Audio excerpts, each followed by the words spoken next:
welcome back to the Artie Lange Show. And it is a comedy sandwich here. Woo. Well, that's not true. I guess because that would make me and John the funny part. That's not true That at all is here. completely incorrect. We're bookended by a couple of funny broads. I wish I didn't put these Tic Tacs in my mouth right before. The great Amy Schumer's here, and Rachel Feinstein's here. Hey, guys. Hey.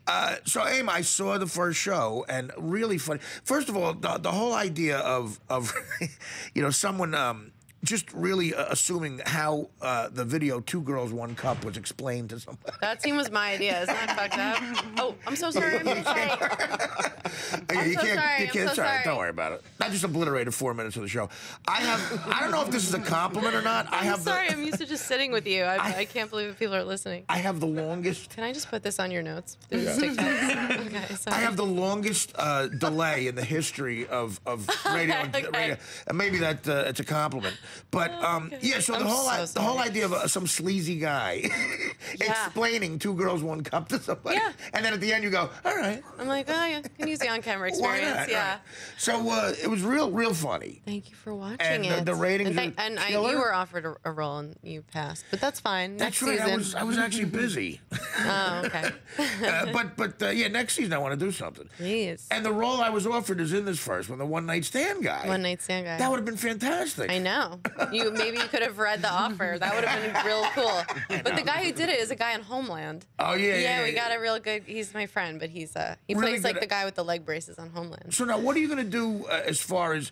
Are you going to do like you have regulars on the show where it's like, or are you going to hire actors for certain stuff? It was all cast. Like it's most of the comics we know are on there at some point. But a couple people show up in more than one scene, but mostly not. There's no regulars. See, but that's a good idea because you don't want to be married to the same group of people. You could just write stuff and go, okay, let's just pick from. Because there's so many talented actors who just, you'd be surprised, they just don't work. I know. Like you go, I remember casting a movie, we were casting this movie Beer League, and you know who Seymour Cassell is? Were you in Beer League? Yeah. Just kidding. It's called Artie Lange's Beer League. I know. It was called Artie Lange's Beer League, and Jack Black almost got the part. But, no, you know who Seymour Cassell is, an older actor? He's been in a million things. And we were like, he would never be available to play like this old drunken fool who plays softball with us. And his agent was like, "You're kidding? He needs work." Yeah. So, we just think that these people get rich and famous right away, but they're, they're out there, mailing their headshots like everybody else. But that's a good way to do sketch comedy. So you just I have different boyfriends within the episode in different scenes. I know it goes back and forth. Yeah. But that's all right. They did that with Mad TV the first because of cocaine. I lost 40 pounds during the first season of Mad TV. Congratulations. from literally the first episode, I weigh about 240. The last episode, I weigh 200. And there were some sketches that, when they put them all together, were from each time period. Right. So in one sketch, I'm 240, and the next one, I'm 200 pounds. That's rough. And a lot paler and yellower. Great continuity, you guys. So now, what are you going to do? What are you going to do in the off season, though? I'm on the road. You're on the road constantly. Yeah, it's killing me. Yeah, we did a couple of road gigs. Yeah. And you were telling me about your schedule. Yeah. You were just like, we were doing a gig in Atlantic City, or we were the first time we were in Minnesota. In Minnesota. And you said I just came back from Seattle, and then you're going here and there. It's not good for people.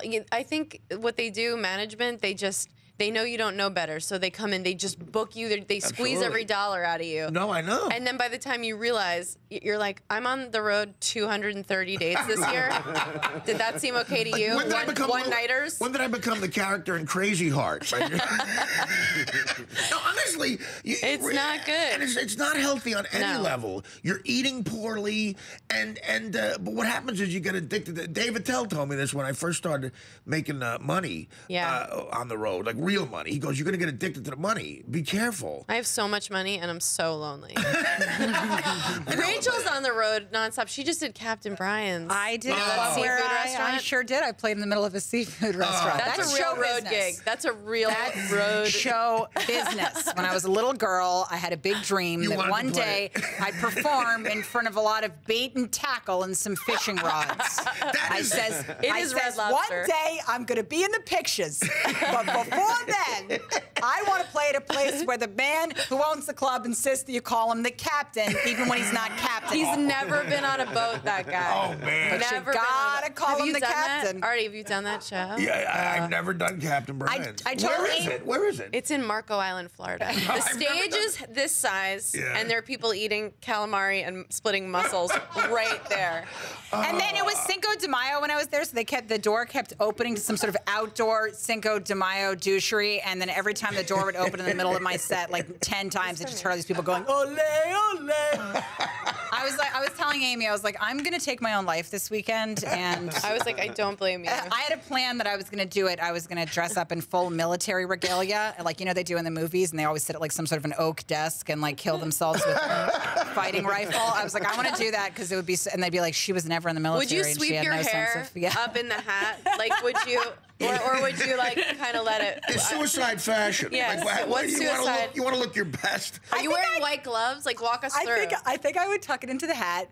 I would want to look as official as possible so that it would be confusing when people got to the scene of the crime. And they'd be like, she was never in the military. She actually has no formal education, and she never lived a disciplined life. We're joking about this. This is how messed up I am. I've actually had this conversation in my head. I tried to commit suicide twice in my life. And the first time I was 28 years old in an awful apartment in North Hollywood, California.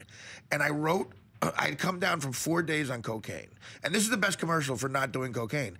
And I ran out of coke, and I had to go to Mad TV to tape 11 sketches, and I hadn't learned one line. I think I had to do like a Newt Gingrich impression or something. And I said, I can't do this anymore. And I wrote a note to my mother and sister, and I decided what I wanted to be found in.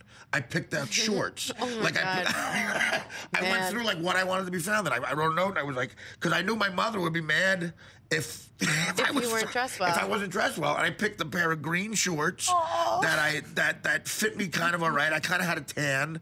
And which was nice. I said I could die with a tan, and I took all these pills, and I just sat on the couch wondering what was going to happen. And then my leg, my arm started to go like this, and I woke up in the hospital. But the sun-kissed glowed. Yeah. I actually had that. It's an ad for Jergens. I had that conversation in my head. What would I look like? Wow. Was that in Too Fat to Fish? Yes. I remember that story. Yeah. Have you read that book, you guys? Have you read it? Reading it. You start. Wow. What a great friend.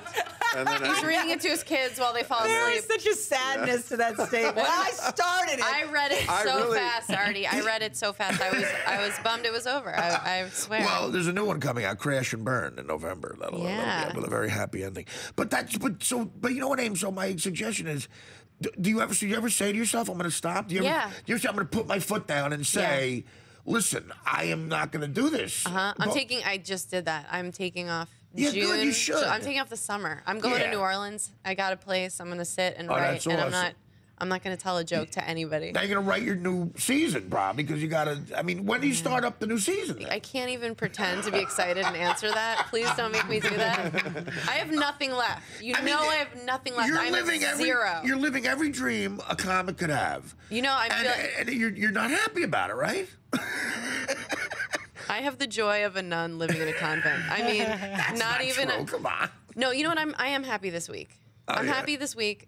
I came out of nowhere. I've been miserable for like 5 years. Right. And then just this week, I got happy. You're and I think it's because, but it's also because I did all this press for the show. Right. And then. Not that I don't consider this press. I know we're reaching 8 million right now. That's David Lee. My friend Sabina dates him. Really? On Golden State Warriors. The guy on Golden State? Yeah. Nice. Yeah, that's her boyfriend. They've been together. He used to be on the Knicks. Basketball tale. That's perfect. She's gorgeous. She's a Ford model. Yeah, that's what I mean. The basketball players get a lot of premium ass. It's horrible being friends with her. How do you know? How do you deal with something like that? Are you like the funny? Do you feel like you're the funny girl when you go out with the Ford models? I used to do that. I used to be like, hey guys, this is why you keep me around.